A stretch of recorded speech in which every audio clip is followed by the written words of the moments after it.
Hello cuties. First time మా daddy ఎందుకో పన్నీర్ తీసుకురావాలా అని కాల్ చేసిండు. నేనైతే ఎప్పుడు పన్నీర్ కర్రీ ప్రిపేర్ చేయలే. సరేలే ఎక్స్పెరిమెంట్ చేద్దామని సరే తీసుకురా అని చెప్పిన. పన్నీర్ అయితే మంచిగా ఫ్రెష్ ఉండే. కొన్ని ఆనియన్స్, టొమాటోస్ కట్ చేసుకోవాలి. మేము ఫర్ సమ్ రీజన్ ఆనియన్ అయితే అవాయిడ్ చేసినాం. నెక్స్ట్ కాజు, ఎండుమిర్చి, ధనియాలు, లవంగాలు, 2 యాలకులు, కొంచెం కసూరి మేతి తీసుకోవాలి. లిస్ట్ చేసిండ్రా? జేఎన్టీ క్వశ్చన్ పేపర్ లెక్క ఎంత పెద్దగా ఉందో. ఏం పర్లేదు, టేస్ట్ కూడా అంతే జబర్దస్త్ ఉంటుంది. పన్నీర్ మంచిగా కాజు కట్లీ షేప్లో అయితే కట్ చేసుకున్నాం. ఇక కొంచెం గీ వేసి అందులో ఇందాక చెప్పిన ఇంగ్రీడియంట్స్ అన్నీ వేసి మంచిగా ఫ్రై చేసుకోవాలి. తర్వాత కట్ చేసుకున్న పన్నీర్ ముక్కలను కూడా షాలో ఫ్రై చేసుకోవాలి.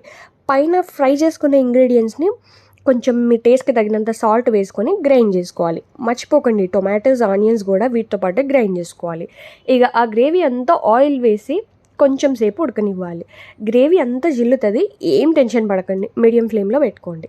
ఇక షాలో ఫ్రై చేసిన పన్నీర్ ముక్కలు ఉంటాయి కదా, అవి వేసుకోండి. ఇంకో 5 మినిట్స్ ఉడకనివ్వండి. ఎట్లా పడితే అట్లా కలపకండి, కీమా లెక్క అవుతుంది, మరి మీ ఇష్టం.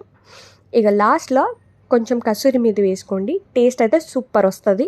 ట్రై చేసి చెప్పండి మీకు ఎట్లా వచ్చిందో. ఉంటాం మళ్ళీ. బాయ్.